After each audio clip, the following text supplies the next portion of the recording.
আজকে তোমাদের জন্য একটা দারুণ সুন্দর বরবটির রেসিপি শেয়ার করব। বরবটি আমরা বিভিন্নভাবে খেয়ে থাকি, কখনো ভাজা করে, কখনো পাঁচমিশালো সবজিতে। তবে আজকে সেরকম কিছু নয়, একটু অন্যরকমভাবে আজকে একটা রেসিপি শেয়ার করছি। হ্যালো বন্ধুরা, কেমন আছো সবাই? আমি সুপর্ণা, সকলকে একটা নতুন রেসিপিতে স্বাগত জানাই। রেসিপিটা করার জন্য এখানে বরবটিগুলো আমি ছোট ছোট করে কেটে নিয়েছি। এখন একটা কড়াই খুব ভালো মতো গরম করে দিয়ে দিলাম পরিমাণ মতো সর্ষের তেল। তেলটা গরম হয়ে গেছে, এখন দিয়ে দিলাম কিছুটা কালো জিরে। আর দেব কিছুটা রসুন। এখানে আমি 4 কোয়া রসুন নিয়েছি, আর রসুনগুলোকে একটু থেতো করে নিয়েছি। রসুন আর কালো জিরেটা একটু ভাজা ভাজা হয়ে গেলে এখন আমি কেটে রাখা বরবটিগুলো দিয়ে দেব।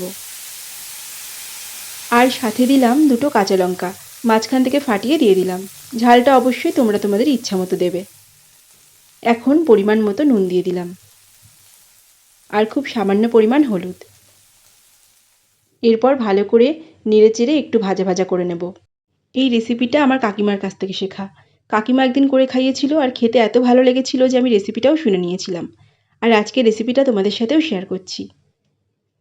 কিছুক্ষণ গ্যাসের ফ্লেমটা মিডিয়াম টু হাই রেখে নাড়াচাড়া করে ভাজবো, আর তারপরে ঢেকে দেবো যাতে সবজিটা একটু তাড়াতাড়ি হয়ে যায়।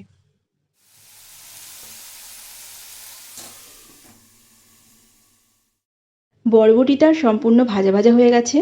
এখন আরও কিছুক্ষণ নাড়াচাড়া করে নিয়ে এরপর নামিয়ে নেব। ভাজাটাকে নামিয়ে সম্পূর্ণ ঠান্ডা হওয়া পর্যন্ত অপেক্ষা করব। যেহেতু আমরা শিলনোড়ায় এটাকে বেটে নেব, আর শিলে যেহেতু গরম কিছু তুলতে নেই, তাই পুরোপুরি ঠান্ডা করে নেব। সম্পূর্ণ ভাজাটা ঠান্ডা হয়ে যাওয়ার পর শিলে নিয়ে নিলাম। আর এখন দিয়ে দেব খুব সামান্য পরিমাণ চিনি, এতে টেস্টটা খুব ভালো আসবে। এরপর শিলে খুব ভালো করে বেটে নেব। সত্যি বলতে আগে আমি এরকম কোনো বাটাই খেতাম না, কিন্তু এখন কিছু কিছু বাটা টেস্ট করে দেখেছি, সত্যিই অসম্ভব সুন্দর লাগে। তোমাদের সাথে আজকে যে রেসিপিটা শেয়ার করলাম, এই বরবটি বাটার রেসিপি তোমরা একবার অবশ্যই করে দেখো। খেতে এত ভালো হয় যে তোমরা বারবার এটা বানাবে। আর আজকের এই রেসিপিটা ভালো লাগলে প্লিজ একটি লাইক করে দিও, আর পাশে থেকো।